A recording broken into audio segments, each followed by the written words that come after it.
नमस्ते बच्चों। आज की हमारी कहानी है चूहिया बहू और उनके असीमित गुस्से की। छोटे से घर में एक प्यारी सी चूहिया बहू रहती थी जिनका नाम था पिंकी। उनकी शादी एक सीधे चूहे से हुई थी जिसका नाम था मिंटू। मिंटू के माँ पिताजी बहुत बूढ़े थे और उनकी आंखें बहुत ही कमज़ोर थीं। उनके साथ उनके भाई बहन रिंकू और रिंकी भी रहते थे। घर में सब कुशल मंगल था, बस एक समस्या थी, चूहिया बहू का असीमित गुस्सा। छोटी छोटी बात पे वो बहुत नाराज़ हो जाती थी और फिर किसी की भी नहीं सुनती थी।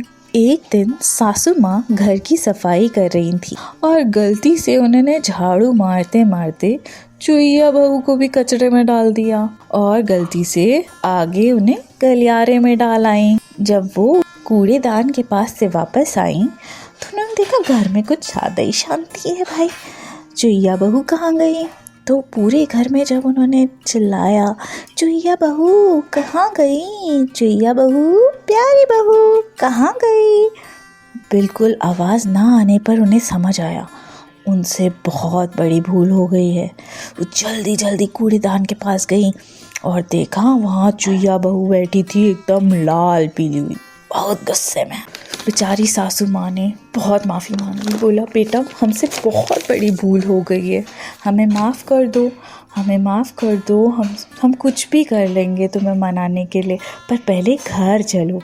तो चूहिया गुस्से में बोली, तुम सास हमार, हम बहू तुम्हार, हमें कूड़े डाली, गरियारे डाली, हम ना ही जाइए, तुम बैठो जाओ। सासू माँ बेचारी वापस घर चली आई, बहुत दुखी थी। कुछ देर में ससुर जी भी वापस आए। घर की शांति और सासू माँ की रोता देख के उन्होंने बोला, अरे भाग्यवान, क्या हुआ है, क्यों हो इतनी दुखी?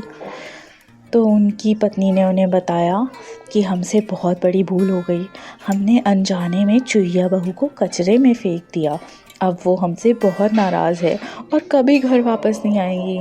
तो ससुर जी बोलते हैं, चलो कोई बात नहीं, हम जाते हैं, हम उन्हें मनाएं के लाते हैं, आप शांत हो जाओ, अब रो मत। ससुर जी बेचारे भागे भागे कूड़ेदान पे जाते हैं, बोलते, चूहिया बहू बहुत बड़ी गलती हो गई हमसे, तुम जो सज़ा दोगी हमें मंजूर है, पर गुस्सा मत हो, घर वापस आ जाओ, ऐसे नहीं करते हैं। तो चूहिया बहू बोलती हैं, तुम ससुर हमार, हम बहू तुम्हार, हमें कूड़े डाली, गरियारे डाली, हम ना ही चाहिए, तुम बैठो जाओ। अब ससुर जी भी घर आ जाते हैं, बहुत दुखी होते हैं। कुछ देर में उनका बेटा रिंकू आता है। रिंकू भैया पूछते हैं, भैया क्या हो गया, इतनी शांति क्यों है और भाभी कहाँ है? बेचारे सास ससुर बहुत दुखी होकर बोलते हैं कि भाई हमसे बहुत बड़ी गलती हो गई, मम्मी ने देखा नहीं कि चूहिया बहू थी और कचरे में डाल आई। तो रिंकू भैया कहते, अरे कोई बात नहीं, हम मनाएंगे भाभी को, हम जाते। तो भाभी को मनाने के लिए रिंकू भैया जल्दी से आते हैं कूड़ेदान पे और कहते हैं, भाभी अब सब कुछ छोड़ो ना, तुम्हारे लिए ताज़ा ताज़ा खाना बनाए, जल्दी घर चलो। चूहिया गुस्से में लाल पीली और गुस्सा हो जाती है, बोलती है, तुम देवर हमार, हम भाभी तुम्हार, हमें कूड़े डाली, गरियारे डाली, हम ना ही चाहिए, तुम बैठो जाओ। बेचारा देवर अब बोलता भी क्या, चुपचाप वापस आ गया घर। अब वो भी शांति से बैठा हुआ था। फिर उनकी बहन रिंकी आती है। रिंकी पूछती है, भैया सब लोग इतने दुखी क्यों हैं, क्या हो गया और भाभी नहीं दिख रही है? तो सब उन्हें बताते हैं कि क्या हुआ है। तो रिंकी कहती है, चलो हम भी मनाने की कोशिश करते हैं, हो सकता है मान जाए। तो रिंकी कूड़ेदान में भागे भागे जाती हैं, बोलती हैं, भाई भाभी हम लोगों से बहुत बड़ी गलती हो गई है, अब घर चलो, मम्मी को तो दिखाई नहीं देता, आपको तो पता है ना, जानबूझ के नहीं किया है उन्होंने, माफ़ कर दो उन्हें प्लीज़, घर चलो। अब जो चूहिया होती है वो और गुस्सा हो जाती है, बोलती है, तुम नंद हमार, हम भाभी तुम्हार, हमें कूड़े डाली, गरियारे डाली, हम ना ही जाइए, तुम बैठो जाओ।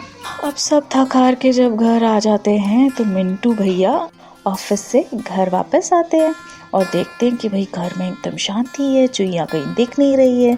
तो मिंटू भैया अपने माता पिताजी से पूछते हैं कि भाई हुआ क्या है, कहाँ गई मेरी पत्नी चूहिया? मिंटू भैया को सारी बात बताई जाती है कि सब मना के आ गए हैं, पर वो इतने गुस्से में, वो तो घर आने को तैयार नहीं है। तो मिंटू भैया समझते हैं कि ये तो बहुत बड़ी गलती हो गई है, पर चुईया को मनाना बहुत ज़रूरी है।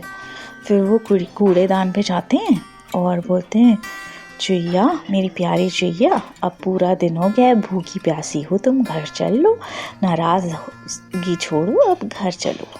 तो चुईया बोलती है, तुम पति हमार, हम बीवी तुम्हार, हमें कूड़े डाली, गरियाले डाली, हम ना ही जाइए, तुम बैठो जाओ। मिंटू उसे बहुत प्यार से समझाता है, गलती माफ़ करना भी रिश्ते का हिस्सा है। अगर हम हर बात पे गुस्सा हो जाएंगे और इतनी लंबी बात खींचेंगे तो कुछ भी नहीं बचेगा। मेरी प्यारी चुईया, अब इन सब बातों को छोड़ो और घर चलो, मम्मी पापा बहुत परेशान हैं, चलो घर चलो। चुईया समझ जाती है और कहती है, तुम पति हमार, हम पत्नी तुम्हार, तुम आगे चलो, हम पीछे आए। तो बच्चों, इस कहानी से हम क्या सीखते हैं कि गलती किसी से भी हो सकती है और नाराज़ होना जायज़ होता है, पर हमें माफ़ करना भी सीखना चाहिए। देखो, हमारे माँ बाप हमें हर चीज़ की सुविधा देते हैं और कभी कभी हम गलती भी कर बैठते हैं तो हमें माफ़ भी करते हैं, तो हमें भी माफ़ करना सीखना चाहिए। तो आज की कहानी यहीं तक, मिलते हैं बाद में, बाय।